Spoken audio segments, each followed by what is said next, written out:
Jay, Stretford, Paddock, this is the Paper Talk. As you can see, we're in the studio. We are live, a little bit later today.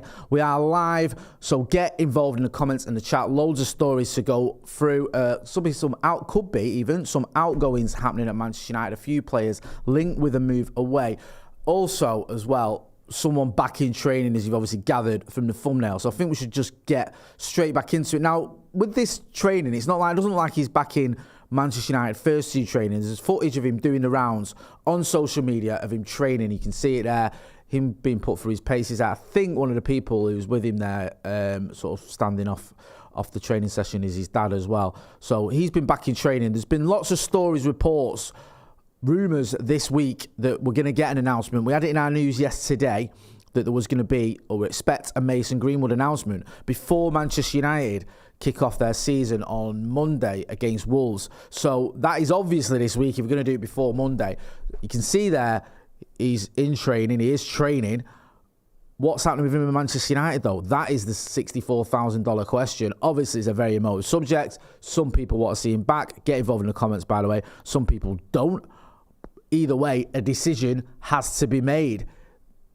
Is he ready for Manchester United first team? If we were to bring him back, you're not going to get much knowledge based on a 1 minute or 90-second video on social media. The fact is he hasn't played football for a very long time. I think it's about 18 months, something like that. So he is going to be off the pace. Whether that is to move him on or to keep him, whatever happens, he's going to have to get back to match sharpness, which could take... Well, how long could it take? How long's a piece of string? It could take anything from a few weeks to a few months. You just don't know. But either way, a decision has to be made sooner rather than later, because this Mason Greenwood issue is dragging on now. Just to recap, I'm sure you're all aware, but I'll do it anyway. He was charged by the police. There's an investigation. He was charged by the police. The charges were dropped a few months ago. The club did their own investigation. They said, okay, the police have dropped their investigation or dropped their charges. We're going to do our own internal investigation to see whether Mason Greenwood can return to Manchester United. That investigation, as far as I know, is still ongoing. It hasn't concluded, or if it has concluded, the announcement hasn't been made around its conclusion. So we're still not clear on whether Mason Greenwood is going to be back in the Manchester United team or not. All we do know is that he's in training. Again, doesn't look to me like that's first team training. That's him training in a public park or wherever he's training in a public space. So it doesn't mean he's back in the first team fold. We'll have to wait and see what happens on that front. But the clock is ticking. We're on Tuesday. The game's on Monday. You've basically got what? Is it 5 days, is it, before you have to make an announcement? If you are going to make that announcement before the season starts for Manchester United, which is against Wolves on Monday, then you need to do it sooner rather than later. We'll get into some of the comments. Loads of people in the chat. Sandy Cook says, see, this is the thing. It's so divisive. I think there's such a sort of dichotomy between what some Manchester United fans are saying and what others are saying. You've got Jet saying, get the kid back with the team. You've got Sandy Cook saying, don't let him back in the team. It's just, there's contrasting opinions on what should happen with Mason Greenwood. Jacoya Trot, Ryan Koss, and Morning Jay, good to see you guys. Will CB, or Will GB, sorry, David Johnson, Morning Jay. Jake Harvey says, no Motty, no party. Hit that like button. Hit the like button. You might not like what's going on, but hit the like button, and don't forget as well, if you're not doing, give us a subscriber. Over 710,000 subscribers now. I want to get to 800,000 subscribers by, I don't know, by the end of the year. I think we can do it. I think we're doing well. People are subscribing. I think we can get there. So yeah, someone says here, Dan says, doomed if we do, doomed if we don't. Red Devils FC says, Greenwood has a child now. Get him back in. He has loads of potential. So again, some people saying backing him. Matthew Harvey says we all make mistakes. That's the opinion of some people. Others not so keen. Let us know what you think. Obviously, be respectful when it comes to naming people. But I think that it is such a divisive topic. A decision has to be made. He's training. Okay. Is he training with the first team? Doesn't look like it. He's in training. He's obviously keeping himself fit. We know what type of a player he is. Do Manchester United think that he's ready to come back to the first team? If they do want him back, do they think he can come back to the first team? That's another question. I think the big question here doesn't centre around Mason Greenwood's fitness and his ability. That's almost secondary at the minute. I think the big issue is obviously the moral question. Are Manchester United satisfied with the investigation they've done? There is no reason not to bring him back into Manchester United's first team. Or if Manchester United decided after our investigation it's better to move him on. Or there is a third way, as Tony Blair used to say in the 90s, a third way where maybe he goes out on loan. That for me doesn't solve any problems. That just kicks the problem down the street or down the road. Yes, he goes out on loan. You might go, well, it does, Jay, because it gives him an opportunity to play football. It gives him an opportunity to face the backlash. It gives Manchester United the opportunity to assess him, whatever. I still feel like you're just postponing dealing with the issue, because you are going to have to deal with the issue. And the issue is Mason Greenwood, obviously, had these charges. The charges were dropped. There's audio out there. We know what we all heard. That is what Manchester United are investigating, what has happened. When they've concluded their investigation, they're going to make an announcement. I think it is time for Manchester United to make that announcement. Either way, whether it's he stays, he goes, or he goes on loan, they need to make that decision and that announcement quickly, because it is dragging on for far too long. The manager needs to know. The manager needs to know if he's got Mason Greenwood that he can call upon, or if not. I think the manager will be involved in those discussions, but what Erik ten Hag said during his press conference where he was asked about it was that it was a club decision, not his. It's a club decision as to whether Mason Greenwood comes back into the fold. So if the club says to him, look, we're happy for Mason Greenwood to come back, then obviously it's the manager's decision whether he picks him or even keeps him. He might say, well, I want to sell him anyway because I don't rate him. I doubt that would be the case, but he might do. Then that's his decision. But in terms of whether he is deemed fit for return, should we say, in terms of the investigation, that depends on Manchester United Football Club. Loads of people in the chat. Adam says sack him. Wade Girati says we want Greenwood back. Wayne Fraser says free Mason. Jake Harvey says he'll never escape the she said no chance, but I hope he'll kick on and do well again. He is going to get pelters regardless. Well, it doesn't matter if the charge has been dropped. It doesn't matter if Manchester United say we've done an investigation and we're happy for him to come back. He's going to get grief off rival fans. That's just going to happen. There might be some Manchester United fans who aren't so happy about that. HF says the only way you can come back is it's with a grovelling apology. Daniel Farr says, like it or not, a business decision will be made. People picking sides like it's a fight is immature. Obviously, it's controversial, but the club will base it on finances. I wouldn't be surprised if the club did base it on finances. We know how the club operates, and certainly with these owners, it is all about the money in it. So maybe it will be based on finances. We'll have to wait and see, though.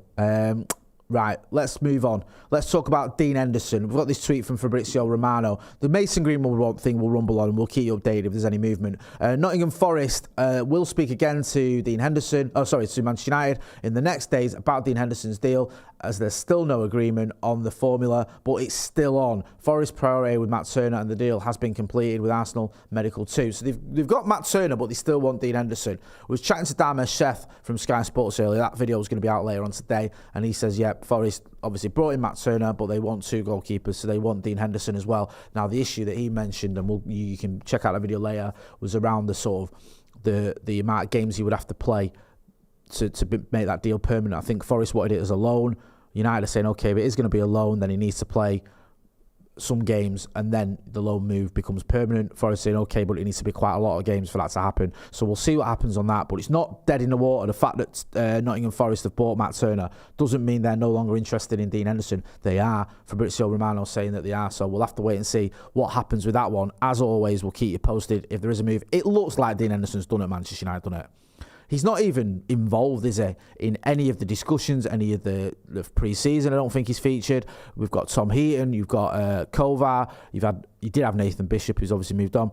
So it just doesn't seem like, and obviously you've got Andre Onana, doesn't seem like Dean Henderson is remotely in the manager's plans or thoughts as an option for the goalkeeping position. So he needs to move on. Forest obviously know him. He went there last season. He did very well until he got that injury around January, I think it was, that thigh injury. Kept him out for the rest of the season, which was annoying obviously for him and annoying for Manchester United, because I think had he stayed fit, I think at the end of the season they would have just gone, right, we'll give you a permanent deal. But because of that injury, they're saying, okay, let's not do the permanent deal. Let's do a loan. Manchester United saying, if you are going to do a loan, there has to be an option to buy with that. I think that's where the negotiations are. Let's talk about Scott McTominay. Manchester United reject £30 million bid for Scott McTominay as West Ham mull over third offer for Harry Maguire. West Ham coming in for our players here. It says Manchester United have rejected a £30 million bid from Scott McTominay from West Ham. West Ham also submitted an unsuccessful bid of £30 million for Harry Maguire, but the offers for each player were separate and not a joint bid. So they've got two separate offers going on there for Scott McTominay and Harry Maguire. Both players I feel could do a job at Manchester United, at West Ham. 30 million for Harry Maguire isn't that far off. I think that's about right, to be honest with you. I know we paid 80 million for him, but we've had a few seasons out of him. Also, his stock's not exactly rising at the minute. He's 30 years old. I think now is the time for him to move on, and I think personally 30 million quid isn't too shabby for a player that just looks completely bereft of confidence. Let us know what you think. I know Harry Maguire's become a bit of a whipping boy for a lot of people, a lot of Manchester United fans. I suppose spoke yesterday about him getting booed, which I don't like to see, but do you think he's worth 30 million? There's a lot of Premier League clubs that would have Harry Maguire. I think he walks into any team outside the top six. Even Spurs, I don't know where Spurs finish, but I think he even walks into Spurs team. But any team outside the top six, I think he walks into. I really do. So West Ham, decent club, big club. Obviously got Europa League football next season after winning the conference, Europa Conference. Could he be the answer to their problems? We'll have to wait and see. Jacoya Trot says, Jay, can we pause and reflect that United are going into the new season with all the important deals completed? Feels like years since I've seen a transfer window like this. Yeah, we got the most important ones, I think, were goalkeeper and striker. Rasmus Højlund and Andre Onana coming in was massive. Mason Mount was obviously a little bit of a bonus. I don't think anyone saw that one coming a few months ago. Manager fancied him. We could get him. We got him. Seems like a good deal. Sofyan Amrabat is the next one we're being linked with. That could be the final bit of business we do this summer. If that happens, it's not too shabby, that window. I still feel like we could maybe do with a centre-back. We have been linked with a centre-back as well. So it wouldn't surprise me if we did bring in someone else in the centre-back position. But I do feel like we'd have to move players on. If Harry Maguire does move on, then maybe we can bring in someone else. Maybe we can bring in a centre-back as well. I think we were linked with the kid from Nice, weren't we? Whose name escapes me, forgive me. That's that lad we were linked with yesterday? Tadibo, that was it. Thank you. Forgive me, I completely forgot who it was then. We had that in the news yesterday. Yeah, let's talk about Harry Maguire. We'll talk about Scott McTominay. Harry Maguire is another one. Harry Maguire ready to leave Manchester United as David Moyes plots 4 new signings. So the Standard are going with the story that Harry Maguire has indicated he is keen to join West Ham. So if the Hammers can agree a fee with Manchester United. So then we're in a position where you've got Harry Maguire, he's up for leaving, West Ham want him. The fee's not that far off what Manchester United want. Looks like there could be a bit of movement there. I think Harry Maguire could be heading out of the Old Trafford door. Scott McTominay is a little bit different because I think the noise around Scott McTominay is with Fred and Van der Beek linked with moves away. I think Fred's been linked with the move to Fulham, Van der Beek being linked with the move to Real Sociedad. The priority isn't selling Scott McTominay. He was never one of those where we went, he's up for sale, we're trying to get rid of him. It was always like, if the right offer comes in. Harry Maguire, again, I still think there's an option where he could end up staying at Manchester United, but you do get the impression he needs to move on. It's not really happening for him at the club. I mean, regardless of the boos or whatever, he's like 4th or 5th choice centre-back. England have obviously got the Euros coming up. If he doesn't play for his club, I know Gareth Southgate likes him. Is he going to still get picked for England? I'm not so sure. I don't know if he will. I think he might end up... That might be a difficult decision for Gareth Southgate to make. So a move for him makes sense. Going into somewhere like West Ham, Europa League football, a big club, decent pedigree. I don't think that's too shabby a move for Manchester United or Harry Maguire. I think it makes a lot of sense. Let me know what you think. I'll get into some of the comments. Daniel Farr says 70 for both, 60 plus 10. Let's seal the deals. The anxious investor, going back to the Greenwood topic, says the fan base is finished wanting Greenwood back. Do people not have mothers and sisters? See, this is what I'm talking about. It's very, very emotive subjects and very, very split. It's not all just pro-Greenwood by any stretch of the imagination. Let us know what you think about Harry Maguire and Scott McTominay. Do you have a preference? Like, did you want to see one of them go? Do you want to see both of them go? Do you think that we should keep either of them? Let us know what you think. I don't see anyone really saying Harry Maguire should stay. I think that's pretty much everyone's agreed that it's time for Harry Maguire to move on. Let's talk about, just before we wrap up, I want to talk about this protest because I don't really know if I've mentioned it on this channel. I should have done. There's a protest there. You can see the 1958. We've had them on the channel doing a protest ahead of the Wolves game and the Forest game. Go and check out them on their socials at the 1958. Sorry. I think is that at the _958. The reason I mention it as well is it sort of ties in with this thing about the ownership. We still haven't seen any movement. You remember in November when the Glazers did the statement about strategic alternatives to selling Manchester United Football Club, and yet nothing has happened. And we're still sat here. And yes, we've had Sir Jim Ratcliffe showing interest. Yes, we've had Sheikh Jassim showing interest. Are we any closer? Are we any closer to them selling? And part of me is beginning to wonder, are they just pulling the wool over our eyes there and they're actually not going to sell? This was just a little bit of a ruse to buy themselves some time, get a load of hype going, get a load of sort of talk going about the sale, and then still keep the club. The alternative sort of thing is, point of view is that they didn't actually get the offers they thought they were going to get. They wanted around 7 billion. That didn't happen. They wanted this huge bidding war.